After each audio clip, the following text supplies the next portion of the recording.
Hi, my name is Ganesh. I work at the Civil Engineering Department. Uh, it's great to be here today. Thanks for the invitation.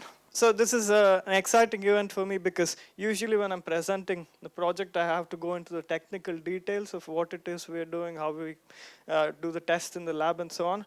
But this is perfect for me because I can keep it vague enough, not go into the technical details because most of you are not familiar with dams or hydraulics, I would say. Many of you work with fish, I understand as well. So today I'm going to just tell you how cool my project is, or just try to convince you that my project is really cool and what we do in the lab is really cool. And maybe give you some ideas or present you with some of our activities in the lab, what we're doing. And literally, at the end of the day, I'll convince you that my project literally rocks. So just to tell you what my project is about, it's about dam safety. In Norway, as you know, hydropower is a huge thing. And it so happens that hydropower plants are usually coupled with reservoirs, and reservoirs are coupled in turn with filling or rock-fill dams. Here in Norway, there are more than 180 large rock-fill dams, and many of these will be upgraded in the near future. Kasper was talking about a lot of schemes coming up in Norway. In addition, there are also challenges with regards to climate change and flood risk. So many components of the Rockfield Dam, especially the riprap, which is placed on the downstream slope, that's also estimated to be a lot of money is going to be invested in refurbishing the structure. So it's important to understand what it is, how the stability aspect can be improved. So I mostly work in the lab. So this was the model I started with 2 years ago. So this is basically a model of a riprap, as you can see here, and then it's placed on a filter bed. So the cool thing, this was the first data analysis and experimental testing I was doing. So what we did basically was we exposed the structure to overtopping, as you can see, flooding coming over the dam. And what this flow does is basically it pushes the stones onto this platform we have basically here. And what we found was really cool. It was basically that the riprap was undergoing something called as a buckling process. It's basically if you have a stick and you compress it from both the sides, the stick buckles, right? It bends and then it breaks. We found the exact thing happening with the placed riprap in the lab, and that was basically mind-boggling for me because you wouldn't expect a pile of stones to behave like a structural member, a column. So what this shows is that hydraulic structures like ripraps, they're not just pile of stones. Their failure and behavior can be predicted using some theorems. So what we used Euler's buckling theorem, which is very popular in structural engineering, used to design buildings and columns and everything. So we tried to see if we can use that to predict this buckling, which is happening in the riprap, and you can see they resembled quite well. So this was my first introduction to research, that how cool it can be. You basically know that Kasper also talking about interdisciplinary aspects of research, and this is the prime example. This is basically marrying hydraulics with structural engineering. And it was one of the comments from one of the reviewers on the article. He basically said, the finding in itself is very interesting, but he said the most important thing about this is basically it shows that no research area is a standalone research area. You always have to think outside the box and look at other application possibilities. So this was cool finding number one. And then, so people get into research for different reasons. Many people think it's cool to be a researcher. Some think, oh, I just want a PhD next to my name. But me, I came to research because I wanted an equation in my name. I wanted nothing else. I just wanted one equation to say this is Ganesh-equation, you know. Because growing up, everyone has an equation. Einstein has an equation. Newton has an equation. I want one. All my friends have an equation. So basically, in pursuit of this, what we tried to do was basically come up with an equation of this form. If you know anything about Darcy's law, it is used to predict the flow through pervious material like rock fill or soil or anything. So Darcy law is linear. It's basically this B factor will be 1. But then when you consider flow through a rock-filled dam, it is called a nonlinear flow. So this equation, V is A to I power B, that would be very important if you want to predict rock-filled dam breach. For example, if you want to come up with numerical models which can predict rock-filled dam breach, so it is a very important relationship which can help with a lot of things related to dam stability. And so I started working with NGI in Oslo, and we tried to compile a lot of data which were collected back in the 2002s. So I went on a data hunt. I went to Sintef, I got a hard disk there, and I found a lot of data from our department from back in the 2000s. So I found this 0.6 meter high dam model, which was tested in 2002. This was also part of a EU largely funded impact project. And then I found this data at Sintef. Basically, this was a 1.2 high meter rockfill dam model tested for overtopping.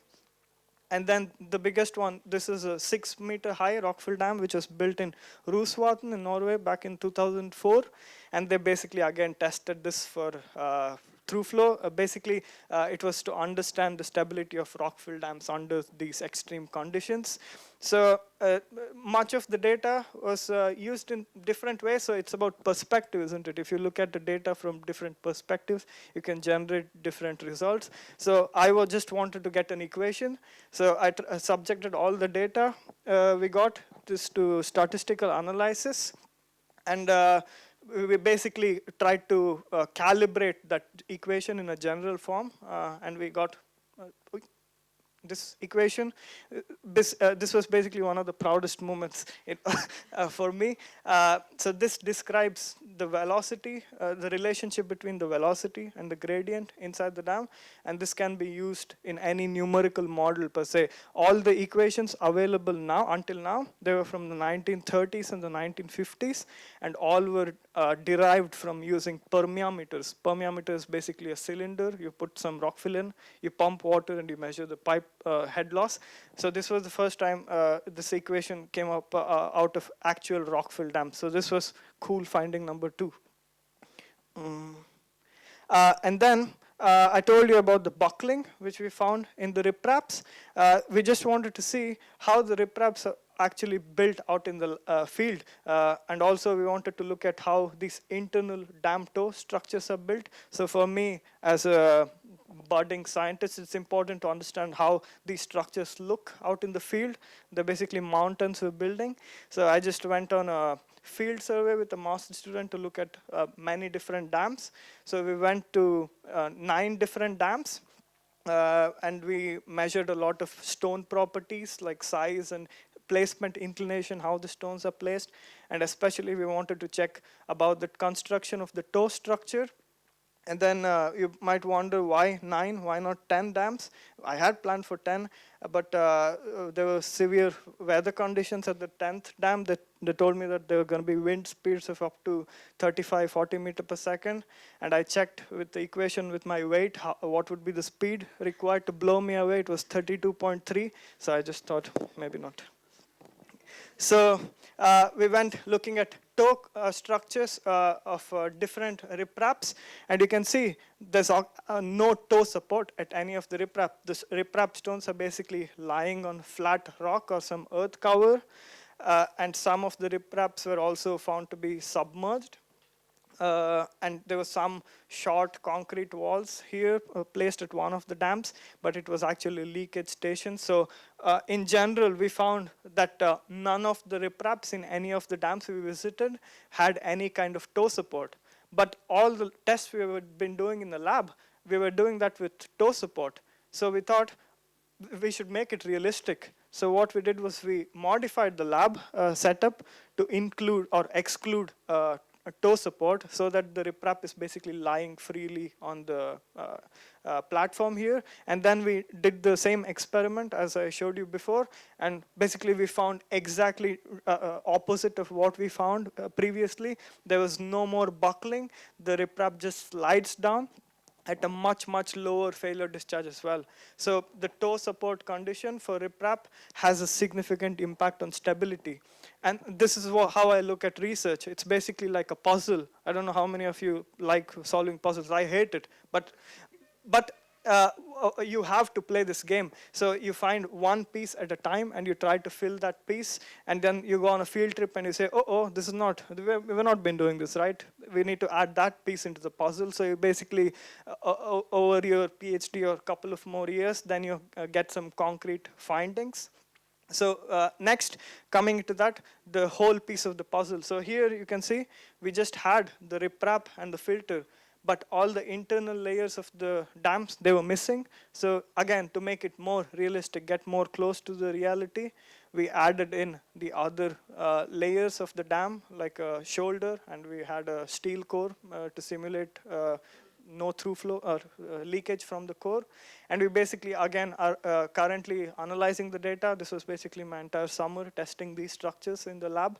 So now we have collected a lot of data about through flow from the dam, and we've also tested different toe configurations, because these toes are basically coupled with the dams to protect the dams against erosion during the flooding events. So we are testing which is the best configuration to achieve optimal stability, and also economical point of view, what would be the ideal configuration. So I'm working on analyzing the data now from this, and then that's basically it. But I just wanted to end on one statement. So people ask me every time they come to the lab, they ask me, so all these things you do, are they valid out in the field? Are these applicable? And then I have a lot of findings which suggest they are. Of course, they, not 100% sure, but they are. But it was not just me who was asked this question once. Newton was in his office doing some experiments with some balls to measure some gravitational constant or something. Someone walked into his office and they asked him, so you sit in this dark room all day long just doing some crazy experiments. I think you need to go get a real life or something.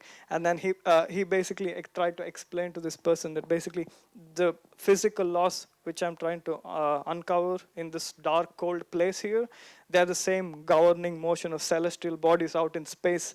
So he very much believed in experiments, and I very much believe in experiments. That's basically because, if you want to do this again in a large scale, that would be unrealistic from both an economical and a time frame. So this would be an initial step you have to take, where you can isolate important parameters you want to focus on further, because you learn a lot doing these tests in the flumes now on these small scales. So once you identify some properties which are key, then you can go ahead and build a large scale dam out in the field to check what you want to check. But thanks for your attention, and hope I convinced you that what we do in the lab is kind of cool. Thank you.